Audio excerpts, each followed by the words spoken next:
ఈరోజు ఒక గొప్ప అనుభూతిది. 41 సంవత్సరాల క్రితం ఇదే ప్రాంగణంలో ఈరోజు కొత్త సభ్యులు ఏ విధంగా ఆ ప్రమాణం చేసి ల్యాపిల్ పిన్ పెట్టుకున్నారో అట్లాగా 28 సంవత్సరాల వయసులో నేను ఈ గ్రౌండ్ ఫ్లోర్లో ప్రమాణ స్వీకారం చేయడం జరిగింది. ఈరోజు మళ్ళీ ఇక్కడికి వచ్చి కొత్త సభ్యులతో ప్రమాణ స్వీకారం చేయించడం అంటే మనం చదువుకున్న స్కూల్లో మళ్ళీ మనమే ఒక అతిథి కింద రావడం అన్నంత అనుభూతి ఈరోజు కలుగుతుంది. ఆ రోజుల్లో ఏసీలు లేవు, ఫస్ట్ ఫ్లోర్ లేవు, గ్రౌండ్ ఫ్లోరే. అయినా ఈ సమయం వచ్చేటప్పటికి ఏంటంటే కాస్త ప్యానల్ కట్టండి చలేస్తుంది అనుకునే రోజులు. అడప కార్లుండి ఏదో గోసాల భాస్కరరావు గారికో పైడ వరకో లేదంటే పల్లెవేలు భాస్కరరావు గారికి ఇట్లా మిగతా అంతా స్కూటర్ల మీద రావడం, లేదు నడుచుకుంటూ రావడం. అప్పట్లో సభ్యత్వం 185 కాకినాడ కమిటీ. ఆ సభ్యత్వం పొందడం కోసం సుమారు 6 నెలల పాటు స్వాతిముచ్చులో కమల్ హాసన్ లాగా తిరగడం, ఇవన్నీ కూడా గత స్మృతులు. ఎందుకంటే లక్ష్మీపతిరాజు గారు అని చెప్పి మా చిన్నాన్న ఆయన అప్పుడు ప్రెసిడెంట్గా ఉన్నప్పుడు ఆయనతో పన్నెండు నేను కాకినాడ ప్రతిపాదించి రావడం. మల్టిపుల్ నుంచి ఒక ఆయన వివేకానంద అని చెప్పి ఒక ఆయన వచ్చి ఆ రోజున ఒక గెస్ట్ స్పీకర్ కింద వచ్చినప్పుడు నేను వెనకాల రావడం ఏంటంటే మా చిన్నాన్న గారి పనిపడడం వచ్చి కూర్చోవడం. ఈరోజు రవితేజ గారు ఎలా ఉన్నారు, ఆ రోజు లక్ష్మీపతిరాజు గారు ప్రెసిడెంట్గా ఉన్నారు. మీటింగ్ ఎప్పుడు అవుతుందా, ఆయనతో ఎప్పుడు మాట్లాడేదో వెళ్ళిపోదామా అని చెప్పి ఆతృతలో ఉన్నాను. కానీ ఆ ఉపన్యాసం మొదలెట్టిన తర్వాత నా మట్టికి నాకే ఒక రూపాంతరం, కొత్త ఆలోచన వచ్చింది. ఆయన మాట్లాడిన తీరు ఇవన్నీ చూసిన తర్వాత ఆల్మోస్ట్ అది ఎప్పుడు ఫిబ్రవరి 84 ఆ టైం అనమాట. వెంటనే మీటింగ్ అయిన తర్వాత వచ్చిన పని మర్చిపోయి మా చిన్నాన్నగారిని అడిగాను, నేను కూడా సభ్యత్వం స్వీకరిస్తాను, ఎంత కట్టాలి అని. అంటే ఇది ఇట్లాగా లైనసు అంటే అప్లికేషన్ పెట్టుకుంటే రాదు, మేము ఇన్వైట్ చేయాలి, అయినా కప్పని నువ్వు ప్రతిపాడు కదా, కష్టం చూస్తాను, అయినా మా బోర్డులోని అన్నిటితో డిస్కస్ చేస్తాను అన్నారు. మీరే ప్రెసిడెంట్ కదా, మీరు చేసేయచ్చు కదా అని అన్నాను నేను. అంటే అలా కాదు, ఇక్కడ బోర్డులో డిస్కస్ చేయాలి అన్నారు. బోర్డులో ఆయన డిస్కస్ చేసి చెప్తే కాకినాడ వాళ్ళే కొద్దిగా వస్తున్నారు, ఎక్కడో ప్రతిపాదించి ఎక్కడ వస్తారు, దూరుకుతురు, ఏదో కాస్త అందరికీ భావావేశం ఉంటుంది కదా, అట్లా కుర్రవాడు కదా కాస్త ఆవేశంతో వచ్చి ఉంటాడు అన్నారు. కానీ పట్టు వదలలేదు, ఇప్పుడు మెంబర్షిప్ అని. నా బోర్డు పడలేక మళ్ళీ లక్ష్మీపతిరాజు గారు మళ్ళీ ఆ బోర్డులో పెడితే అప్పుడు బోర్డు వాళ్ళు ఏమన్నారంటే అందరూ కూడా 4-5 మీటింగ్లు రమ్మనండి, వచ్చిన తర్వాత మనం చూసి అతను పర్ఫెక్ట్గా వస్తున్నాడు, కాస్త సిన్సియర్గా ఉన్నాడు అంటే అప్పుడు చూద్దాం అన్నారు. ఏ మీటింగ్కి కూడా వదలకుండా వచ్చి హాజరవడం, నా అటెండెన్స్, నా ఇంట్రెస్ట్ చూసిన తర్వాత 84 అక్టోబర్లో ఈ ల్యాపిల్ పిన్ పెట్టడం జరిగింది. సో 84 అక్టోబర్ నుంచి ఇప్పటి వరకు జేబులో పర్స్ మర్చిపోయిన షర్ట్కి ల్యాపిల్ పిన్ పెట్టడం నేను మర్చిపోయాను. ఎందుకు పర్స్ మర్చిపోయినా ల్యాపిల్ పిన్ మర్చిపోయినా అంటే ఈ ల్యాపిల్ పిన్ ఉంటే ఎవరో ఒకరు నా స్నేహితుడు, బంధువు ఎవడెవరు ఎక్కడ దొరుకుతూ ఉంటాడు కాబట్టి పర్స్ లేకపోయినా పర్వాలా. అలాగే ఈరోజు మనం చూస్తున్నాం, ఆ చూసేదంటే అనేక రకాల మార్పులు జరుగుతున్నాయి. చెప్పాను కదా, ఆ రోజుల్లో ఏసీ లేదు, కార్లు లేవు, కానీ సమావేశాలకి విపరీతంగా వస్తుండేవారు. కాకినాడ క్లబ్లో సభ్యత్వం స్వీకరించిన తర్వాత మళ్ళీ బోర్డులోకి ఎప్పుడు నన్ను పిలుస్తారా అని చెప్పి చూస్తూ ఉండేవాడిని. ఆల్మోస్ట్ 5-6 ఏళ్ళు ఎంతో పట్టింది డైరెక్టర్గా నన్ను వేయడానికి. వేసిన తర్వాత డైరెక్టర్ మళ్ళీ బోర్డ్ ఆఫ్ డైరెక్టర్స్లో నా పేరు చూసి తెలియని పొలకెళ్తాను. ఇవన్నీ నేను ఎందుకు చెప్తున్నానంటే ఒక ప్యాషన్తో నేను వచ్చాను. ఆ రోజుల్లో ఆ డీసెన్సీ అండ్ డెకరం కూడా అట్లా ఉండేది పెద్ద వాళ్ళంతా కూడా. ఇప్పుడు లేదని కాదు, ఇందాక మా చిట్నీటి శ్రీనివాసరావు గారు కూడా అంటున్నారు తగ్గిపోతున్నారని జనాభా, రావట్లేదు మీటింగ్లకి అని. అది సహజమే, ఒక లయన్స్ క్లబ్ అనే కాదు, మనం లయన్స్ క్లబ్ గురించి కూడా ప్రతి చోట తగ్గిపోతున్నారు. పూర్వకాలంలో పెళ్ళిళ్ళు అంటే సుముహూర్తానికి విపరీతంగా ఉండేవారు. రాత్రి 2 గంటలైనా 3 గంటలకైనా సరే సుముహూర్తం అక్షంతలు వేసే వరకు. ఆ రోజుల్లో ఆండ్రాయిడ్ ఫోన్ లేవు కాబట్టి ప్యాకాటో ఏదో ఆడుకుంటూ కాలక్షేపం చేసి ఆ సుముహూర్తానికి అక్షంతలు వేసి వెళ్తుండేవారు. ఈ రోజుల్లో సుముహూర్తంతో సంబంధం లేదు, ఆ వీడియోలో మనం పడ్డామా లేదా చూసి వెళ్ళిపోతున్నాం అంతే. లేదు పెళ్ళికి ముందే ఆ ఇద్దరిని కూర్చోబెట్టి కాస్త అక్షంతలు వేసి వెళ్ళిపోవడం. లేదు అంటే కొంత కౌంటర్ కూడా చేస్తున్నాం, వాళ్ళు నాన్ వెజ్ పెడతారా వెజ్ పెడతారా దాన్ని బట్టి చూద్దాం. లేదు అంటే ఇప్పుడు పెట్రోల్ ఖర్చు అవుతుంది కదా, మళ్ళీ కాస్త గిట్టుబాటు అవ్వాలి కదా అని. సో ఈ విధంగా ప్రతిదీ కూడా మనం ఏంటంటే ఆ ఆర్థిక సంబంధాలపై ఆర్థిక సంబంధాలు వచ్చినప్పుడు ఆ రోజుల్లో విపరీతంగా సమయం ఉండేది, మనుషులకి డబ్బు ఉండేది కాదు. ఇప్పుడు ఈ రోజుల్లో విపరీతంగా డబ్బు ఉంది, సమయం ఉంటుందా. దానికోసం ఏమన్నా లైనేజ్లో అడుగుతుంటే మీకు ఎంత కావాలో కట్టని చెప్పేస్తాను, కానీ మీటింగ్లకు రాలేనండి, సేవా కార్యక్రమాలకు రాలేనండి. అలాగే ఆర్థిక సంబంధాలు తగ్గిపోయిన తర్వాత కూడా చూస్తున్నాం కదా. ఇందాక మా ఈశ్వర్ కుమార్ గారు చెప్పారు, కుక్కలు అవే మనకి గతి, అంతకుమించి ఇంకేరు. ఎందుకంటే మన పిల్లలంతా అమెరికా ఆస్ట్రేలియాలో ఉంటారు కదా, సో ఇంట్లో కుక్కల్ని మనం పెట్టుకోవాలి.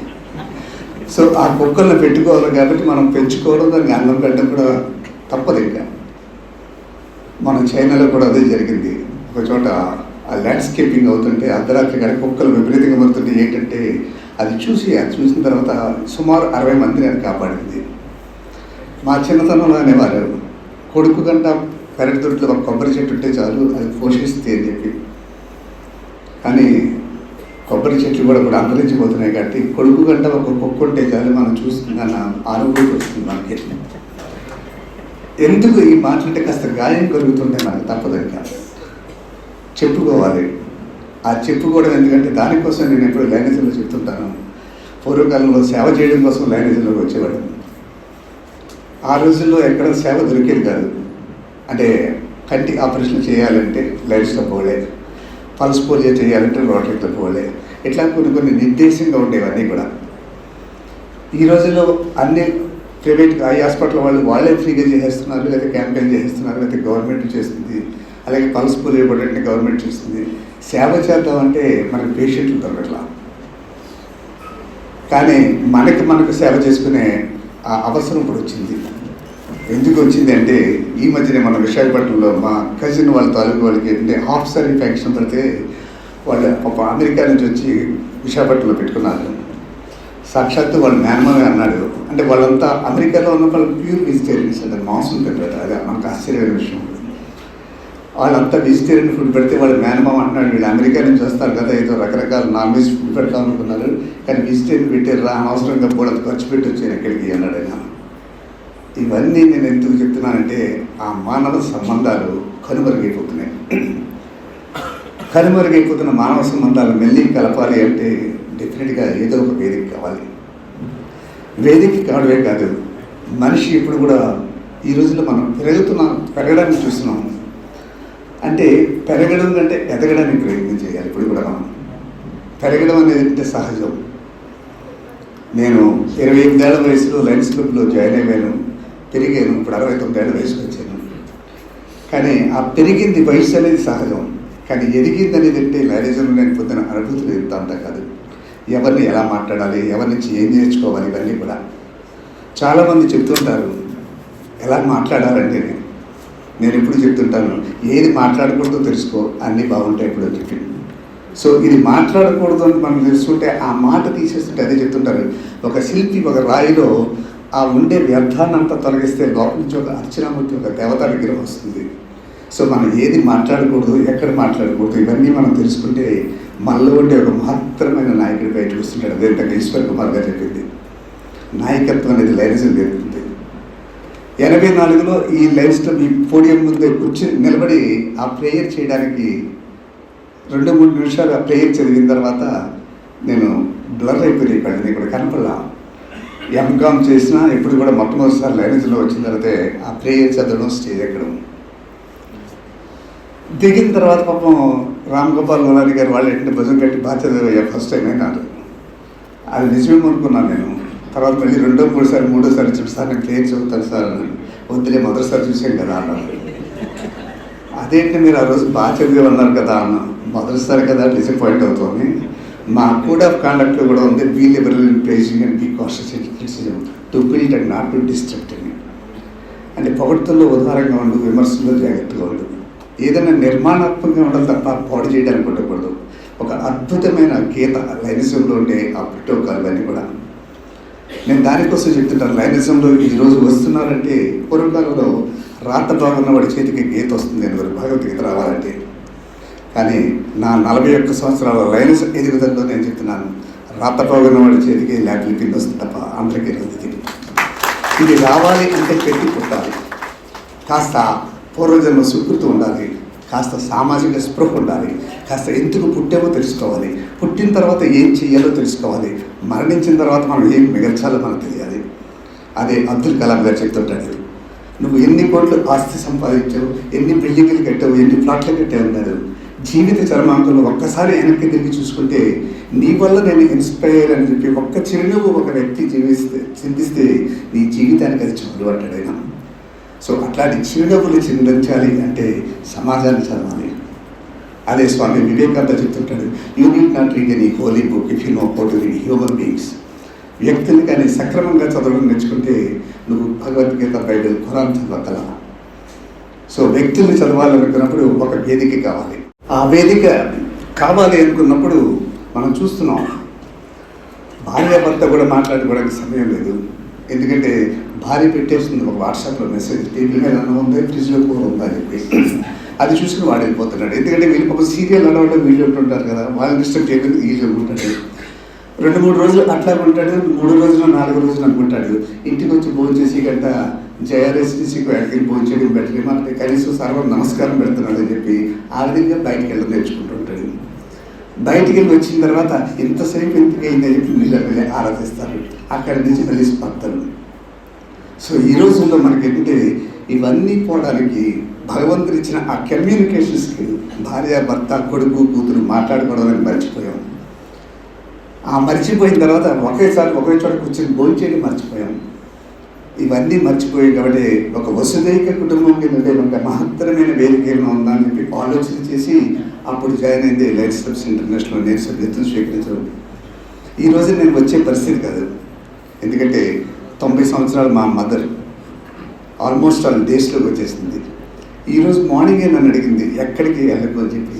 వెళ్ళను అన్నాను. శ్రీనివాస్ గారికి ఫోన్ చేశాను, లేదు రావాలి అన్నారు. లేదండి బాగోదు, చాలా మంది చూడడానికి వస్తున్నారు అన్నారు.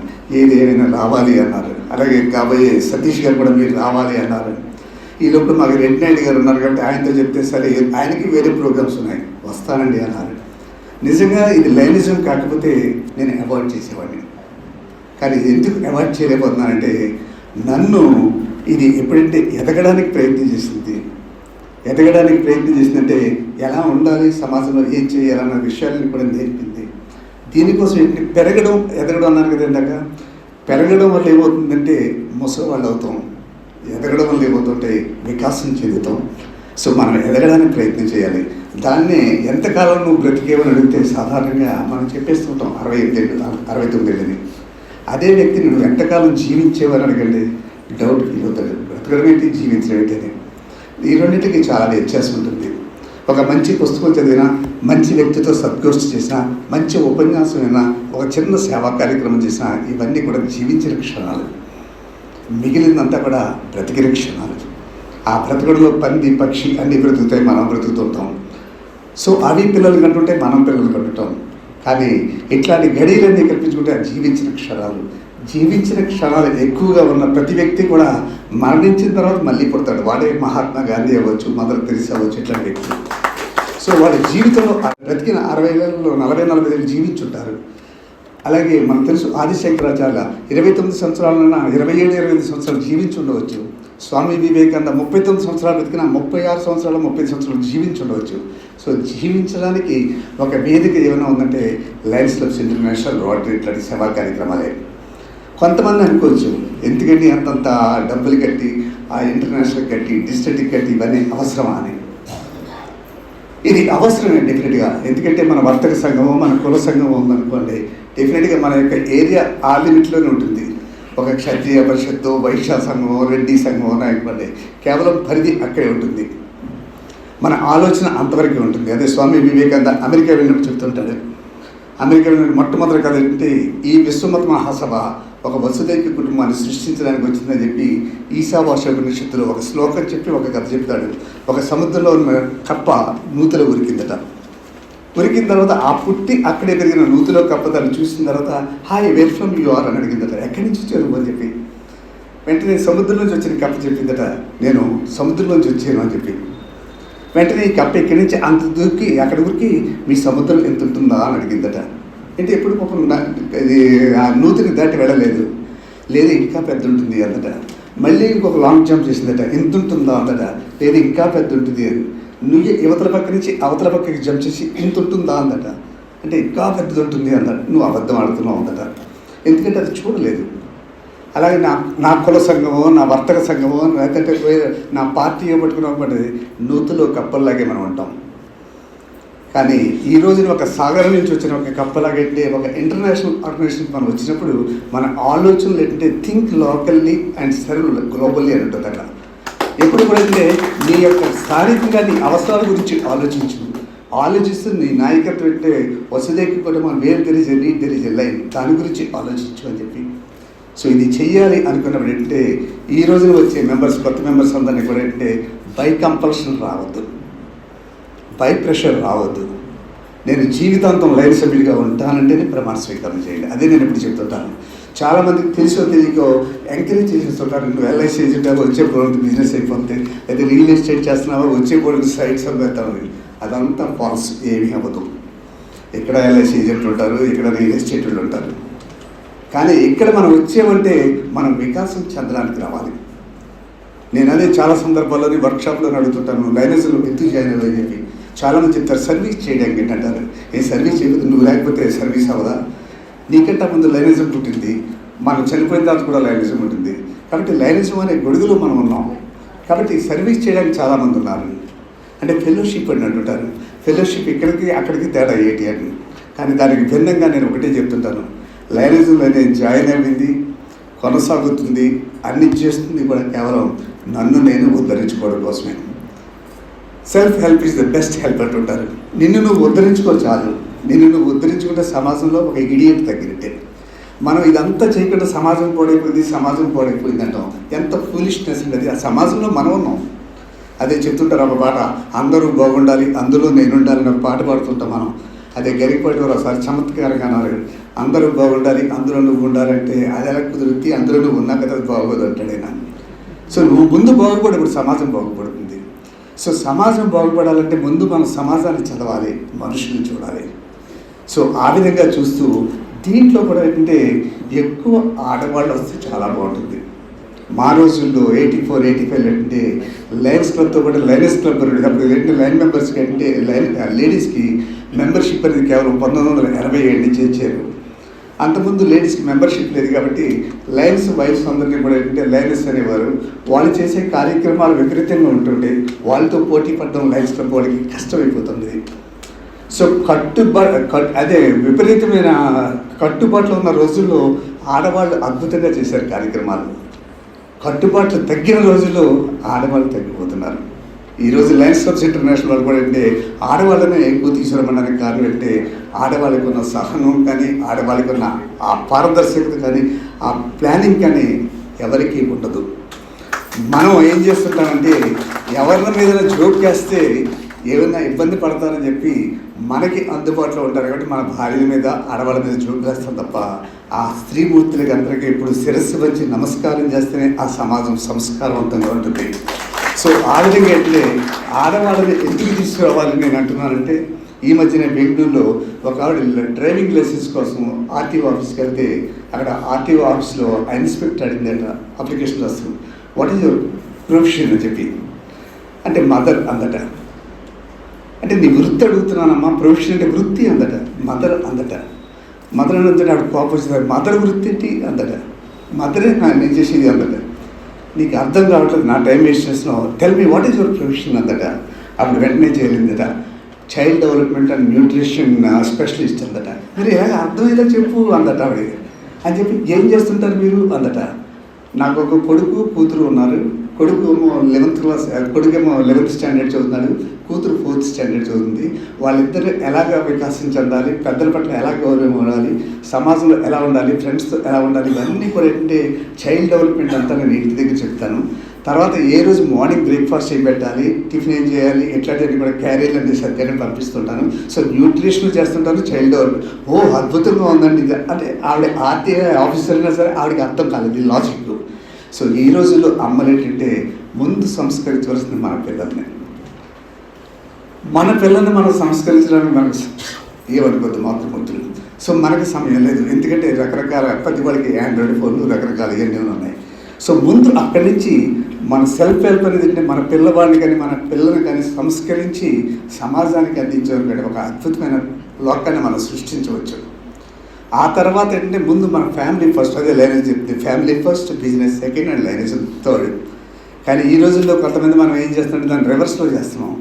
లైనిజం first, business second and family first. ఆ విధంగా చేయడం వల్ల ఏమవుతుందంటే మనకి కుటుంబ వ్యవస్థ చిన్నాభిన్నం అయిపోతుంది, అదేవిధంగా మన వ్యాపారాలు చిన్నాభిన్నం అయిపోతున్నాయి. దానికోసమే లైనిజం ఎప్పుడు చెప్తుందంటే నీకున్న సమయాన్ని అంతా నీ కుటుంబానికి వ్యాపారానికి ఖర్చు పెట్టు, కానీ దాంట్లో కొద్దిపాటి సమయాన్ని అంటే సమాజం కోసం వెచ్చించు. అలాగే నీకున్న ధనం అంతా కూడా నీ పెట్టుబడికో నీ విలాసాలకో వాడుకో, కానీ దాంట్లో కొద్ది ధనాన్ని ఏంటంటే సమాజం కోసం వెచ్చించు. అలాగే నీకున్న మేధస్సు అంతా నీ తెలివితేటలు అంటే పక్కవాడిని ముంచడానికి కాదు, నీ తెలివితేటలన్నీ కూడా సమాజాన్ని ఉద్ధరించడానికి లేకపోతే నీ బిజినెస్కి డెవలప్మెంట్గా వాడుకో, కానీ కొంత సమాజం గురించి కూడా ఆలోచించు. ఇదే మేము అడుగుతామని చెప్పి టైం, టాలెంట్, ప్రెషర్ ఈ కొత్తగా వచ్చే సభ్యులు కూడా అంటే కొద్దిపాటి సమయాన్ని వెచ్చించండి, కొద్దిపాటి ధనాన్ని అంటే సుమారు 8,000 9,000 సంవత్సరానికి, అంటే అంత కలిపితే మీకు 18 రూపాయలు 20 రూపాయలు పర్ డే అవుతుంది. అలాగే కొద్దిపాటి తెలివితేటల్ని ఎక్కడ ఏ కార్యక్రమాలు చేయాలి ఏంటి ఆలోచించి అవి మీ క్లబ్ మీటింగ్లో డిస్కస్ చేస్తుండండి. అది చేసి మీ అధ్యక్షుల వారు అలాగే మీ మెంబర్స్ అంతా అడిగినప్పుడు సమావేశాలకు హాజరకండి, ఆ సబ్స్క్రిప్షన్స్ ఇన్ టైంలో పెట్టండి. అలాగే మీ బోర్డు మీటింగ్లో కానీ జనరల్ బాడీ మీటింగ్లో కానీ మీ యొక్క ఆలోచనలు ఏంటంటే సమాజం కోసం మీ క్లబ్ ప్రగతి కోసం వెచ్చించండి. ఇవన్నీ చేస్తే డెఫినెట్గా మనకి ఏంటంటే సమాజం బాగుపడుతుంది. అబ్దుల్ కలాం గారు చెప్పినట్టుగా ఏంటంటే కొత్తకు వచ్చేటప్పటికి ఒక్కసారి తిరిగి చూసుకుంటే జీవితంలో మనం ఎవరో ఒకరు వెలుగును చూసే అవకాశం వస్తుంది. అదేవిధంగా 230 దేశాల్లో ఒక సర్వే నిర్వహించారు ఈ మధ్య. ఆ నిర్వహించిన దాంట్లో ఏంటంటే బెస్ట్ మ్యూజిక్ ఏంటి అని చెప్పి చాలామంది చెప్పారు. రహిమాన్ అని లేదా కీరవాణి అని ఇలా రకరకాలు చెప్పారు. కానీ ఆశ్చర్యకరంగా ఏంటంటే దాంట్లో ఒక క్రోడీకరించి అన్నీ చేస్తే బెస్ట్ మ్యూజిక్ ఏంటంటే నీ పేరు నువ్వు వినమాట. అంటే సపోజ్ నేనే హైదరాబాద్ వెళ్ళానుకోండి, రమేష్ బాగున్నావా అని అనుకుంటే ఇన్ని కౌలు చెప్పి నేను కూడా పొంగిపోతాను, హైదరాబాద్లో ఎవరు నన్ను పలకరిస్తున్నారని చెప్పి. అలాగే ఎక్కడికైనా వెళ్ళినప్పుడు ఏంటి సపోజ్ వేరే స్టేట్కి వెళ్ళానుకోండి, అక్కడ రమేష్ బాగున్నారా అనుకుంటే అక్కడే పొంగిపోతావు. అంటే నీ పేరు నువ్వు వినమే best music. So best music ఎప్పుడు వస్తుందంటే నువ్వు సమాజంలో కాస్త ఏదో నా చిన్ని కడుపు శ్రీరామ రక్ష ఏదో సాగుతుంది అట్లాగంటే నీ వ్యాపారం నువ్వు నీ కాకినాడ అనుకుని అలాగే ఉండిపోతే అది ఉండదు. కాబట్టి కాస్త వికాసం వచ్చిన తర్వాత మనం ఆలోచించే శక్తి వస్తుంది. ఈరోజే నేను చెప్తున్నాను సగర్వంగా, మాకున్న స్కూల్స్ కానీ మాకున్న ఆస్తులు కానీ ఇవన్నీ కాదు. ఈ రోజున సుమారు మన దేశంలోనే కాకుండా మేము గవర్నర్గా ఉన్నప్పుడు మా కాంటెంపరీ గవర్నర్స్ వీళ్ళందరితో ఎక్కడ చూసినా సరే అంటే రమేష్ అని పిలవగలిగే ఆ మ్యూజిక్ సుమారు 10 నుంచి 15,000 మంది వరకు నేను వినగలుగుతున్నానంటే అది కేవలం రిసెర్చ్. అలాగే కాగితం చూసి ప్రేయర్ చదవలేని వ్యక్తిని టైం చూసుకుని అయిపోతుందేమో అని చెప్పి ఈరోజు నా మటుకు నేను నియంత్రించుకుంటున్నానంటే నాకు యండమూరి వీరేంద్రనాథ్ గారు గంప నాగేశ్వర గారు చెప్పలేదు, ఇదంతా కేవలం లయన్స్ ఆఫ్ ఇంటర్నేషనల్ నేర్పింది. అట్లాగే ఈ రోజున మీరు రావాలి అని చెప్పి పట్టుబట్టిన శ్రీనివాస్ గారు కానండి, అదేవిధంగా నిన్న ఉదయం ఫోన్ చేసి గురు పూజ వస్తూ గురుగారు ఎలా ఉన్నారని చెప్పి ఈశ్వర్ కుమార్ గారు అన్నారంటే ఇవన్నీ కూడా అంటే నా గొప్పతనం కాదు, ఇది అంతా కేవలం లయన్స్ ఆఫ్ ఇంటర్నేషనల్. సో ఈ విధంగా మనకి ఏంటంటే వికాసం చెందడానికంటే అదే విధంగా ఎదగడానికి ఒక మహత్తరమైన వేదిక లయన్స్ ఆఫ్ ఇంటర్నేషనల్. అలాగే అన్నిటికంటే అతి ముఖ్యమైనది ఏంటంటే ఇందాక మా ఈశ్వర్ కుమార్ గారు చెప్పారు కదా కుక్కలు ఉన్నవని చెప్పి. సో ఆ కుక్కలు కూడా నేను చెప్తున్నాను దేనికోసం ఏంటంటే కర్ణాటకలో చెన్నపట్నం అని చెప్పి అక్కడ టెంపుల్ ఉంది, ఎస్పెషల్లీ కుక్కలను పూజిస్తుంటారు అక్కడ, ఎందుకంటే కుక్కలు మించిన జంతువు ఇంకేది లేదని చెప్పి. కానీ ఈ రోజుల్లో మనం చూస్తాం పెద్ద పెద్ద అంటే ఆ రోజుల్లో చిన్న చిన్న ఇళ్ళు పెద్ద పెద్ద సంసారాలు ఉన్నాయి. ఆ సంసారాల్లో ఒక గది దొరకడం కష్టమైతే తోటి వాళ్ళు ఏమో పుట్టింటికి ఏ పురుడికి వెళ్తే ఆ గదిలో ట్రాన్స్ఫర్ అవుతుంటారు, లేదంటే మిగతా వాళ్ళంతా వరండాలో పడుకునేవారు. కానీ ఉండడానికి ఇళ్ళు ఉండేవి కాదు, జనాభా ఎక్కువ ఉండేవారు. ఇప్పుడు జనాభా పెరిగారు, ఇల్లు అంతకంటే పెరిగినాయి, కానీ మనుషులు ఇట్లా పెద్ద పెద్ద 3 బెడ్రూమ్ 4 బెడ్రూమ్ హౌసెస్ కడుతున్నారు. ఆ కట్టేసిన తర్వాత కొడుకులంతా అమెరికాలోనూ ఆస్ట్రేలియాలోనూ ఉన్నారు. మళ్ళీ కట్టిన తర్వాత కట్టి వరకు సరదా అంటే బాలకృష్ణ గారు ఇల్లు కట్టే నేను బాగా కట్టాలని చెప్పి నేను ఇంకా పెద్ద ఇల్లు కట్టేస్తున్నాను.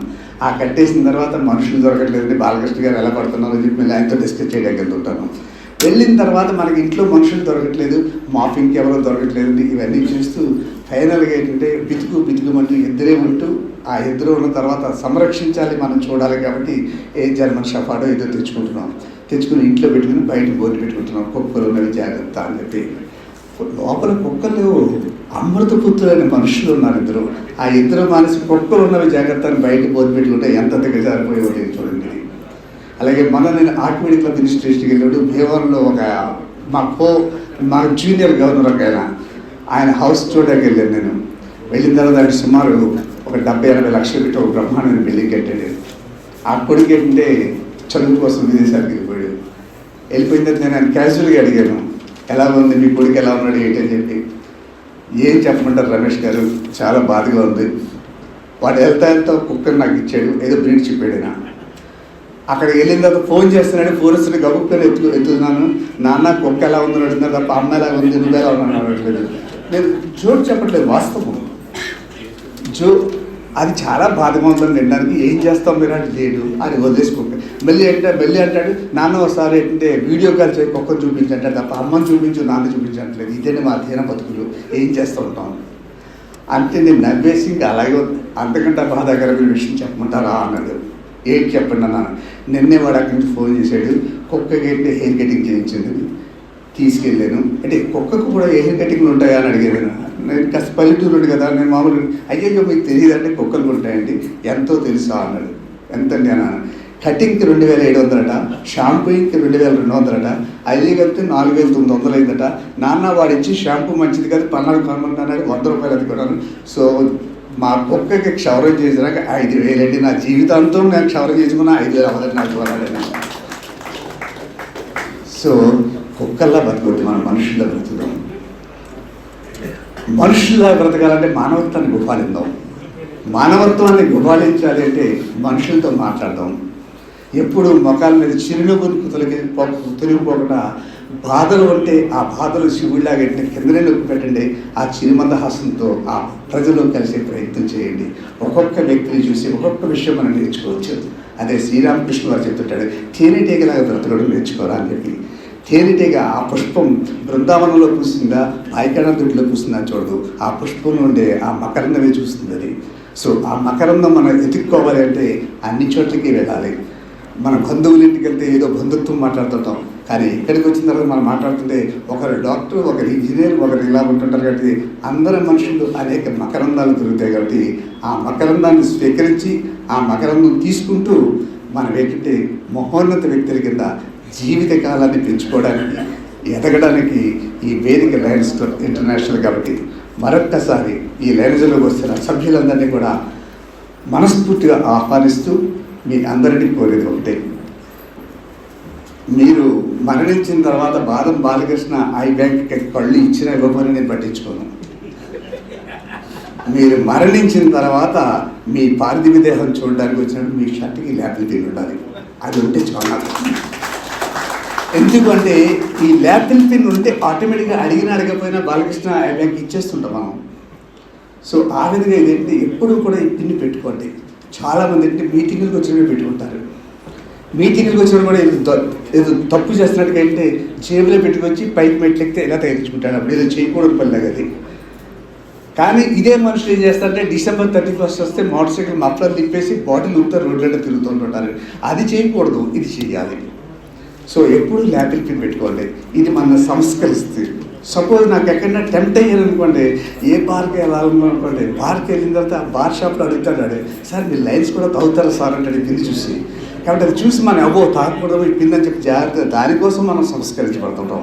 దానికోసం పూర్వీకులు ఏంటంటే గాంధీ, నెహ్రూ ఇలాంటి పేర్లు పెట్టేవారు. ఎందుకంటే గాంధీ పేరు పెడితే కనీసం వీడు ధైర్యంగా బ్రాందీ షాప్కి వెళ్ళని చెప్పి, ఏంటి సార్ గాంధీ గారు మీరు బ్రాందీ తాగుతున్నారు ఏంటంటే. సో ఇట్లాంటి సంస్కరించే ఒక మహత్తరమైన వేదిక ఇది.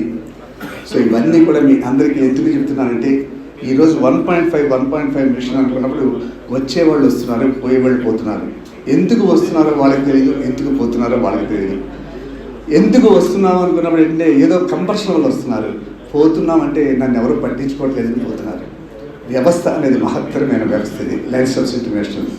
మా రోజుల్లో పలకా బలపం చెందించి ఈరోజు కోట్లతో కార్పొరేట్ హాస్పిటల్ స్థాయిలో క్యాన్సర్ హాస్పిటల్స్, ఐ హాస్పిటల్ కంటే ఒక స్థాయికి వచ్చిన లయన్స్ క్లబ్స్ ఇంటర్నేషనల్లో సభ్యత్వం అనేది అంటే ఒక మహత్తరమైన అవకాశం. కాబట్టి ఈ వచ్చే అందరినీ కూడా అంటే మీరు దీనికి అంగీకరిస్తే ఇప్పుడు ఒక ప్రమాణం చేయవలసి వస్తే ఆ ప్రమాణానికి మీ అందరూ కూడా ముందుకు రావాల్సిందిగా కోరుతున్నాను.